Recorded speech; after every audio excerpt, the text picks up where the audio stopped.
और इंशाअल्लाह ताला मोहतरम आसिफ अली ज़रदारी साहब एक भारी अक्सरियत से आज पाकिस्तान के दूसरी मरतबा सदर मुंतखब होंगे। और ये भी ज़ाहिर है कि जो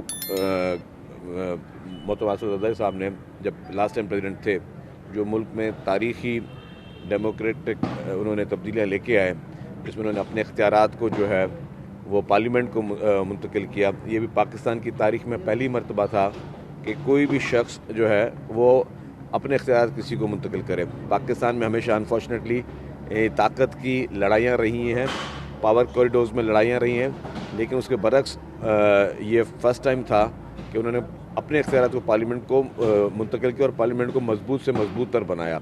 उसके अलावा जो भी CPEC के काम थे या आगाज़ हुकूक बलूचिस्तान खैबर पख्तूनख्वा का नाम, NFC अवार्ड, ये एक तारीख़ी कारनामे थे जो कि हमेशा याद रखे जाएंगे। और इंशाअल्लाह अभी मोहतरम आसिफ अली ज़रदारी साहब जब इंशाअल्लाह दोबारा आज सदर मुंतखब होंगे तो हम समझते हैं कि जो चारों सूबों को आपस में जोड़ना, पॉलिटिकल फोर्सेस को साथ बिठाना, और जो पोलराइजेशन अनफॉर्चुनेटली PTI ने शुरू की थी, उस पोलराइजेशन के ख़ात्मे के लिए मोहतरम आसिफ अली ज़रदारी साहब एक अहम किरदार अदा करेंगे। तमाम इदारों को आपस में इंशाअल्लाह ताला बिठाने में उनका एक अहम किरदार होगा, क्योंकि वो मुफाहमत के बादशाह समझे जाते हैं। ये लोग समझते हैं कि वाकई जो है मुल्क में अगर मुल्क को आगे चलना है तो ये नफ़रत की सियासत ख़त्म करनी होगी, ये लड़ाई झगड़े की सियासत ख़त्म करनी होगी, इल्ज़ाम तराशियों की सियासत को ख़त्म करना होगा, और तमाम पॉलिटिकल और नॉन पॉलिटिकल फोर्सेस को साथ बैठना होगा। तो मैं समझता हूँ उसमें मोहतरम आसिफ अली ज़रदारी साहब नहायत ही अहम किरदार अदा करेंगे। और इंशाअल्लाह ताला आज हम एक भारी अक्सरियत से सिंध असम्बली जो है मोहतरम आसिफ अली ज़रदारी साहब को कामयाब करके भेजेंगे। ये बता दीजिएगा, एक तो महमूद खान अचकज़ई वो सदर के मुखालिफ उम्मीदवार है और सुन्नी तहरीक ने नामजद किया है उन्हें PTI ने, उसके हवाले से क्या कहेंगे? दूसरा, मौलाना फजल रहमान क्या वोट नहीं दे रहे, बात नहीं बनी?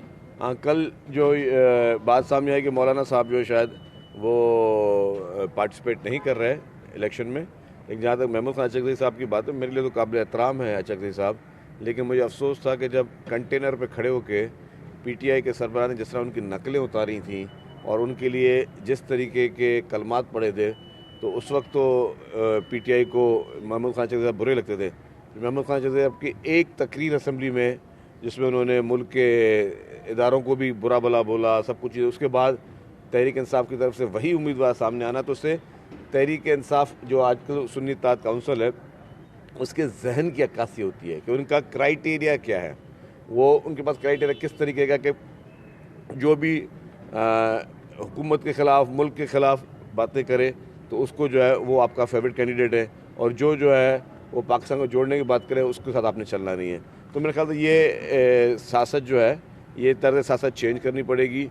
और जब मैं ज़्यादा इस पर आज बात नहीं करूँगा, लेकिन मुझे ये भी याद है कि अचकज़ई साहब ख़ुद जो ख़िताब फरमा रहे थे, उस खिताब में भी एक बात बड़ी वाज़ेह थी। वो कह रहे थे जी कि ये इस हुकूमत में कोई धांधली हुई है। अचकज़ई साहब पहले ये बताएं कि 2018 के इंतखाबात जो है वो किस तरह हुए थे। अचकज़ई साहब को उस जमात ने मुंतखब किया है या उस जमात ने उनका नाम दिया है जो जमात ख़ुद 2018 में धांधली की पैदावार में से इक़्तिदार में आई थी। अचकज़ई साहब को उस जमात ने मुकर्रर किया जो जमात जो है जिसका ट्रैक रिकॉर्ड ये था कि ये चोर दरवाजे से इक़्तिदार में आई थी। तो ये सबको पता है कि चोर दरवाजे से इक़्तिदार में कौन सी जमात आई थी और अवाम के वोटों से कौन सी जमात आई थी। तो ये सारी चीज़ें वाज़ेह हैं, लेकिन खैर इंशाअल्लाह ताला आज का इलेक्शन गुजरने दें। फिर इसके इलेक्शन के बाद मैं समझता हूँ कि अब पाकिस्तान में तरक्की का सफ़र और पाकिस्तान में जो है इत्तेहाद का सफ़र वो शुरू होगा। ठीक है, शुक्रिया।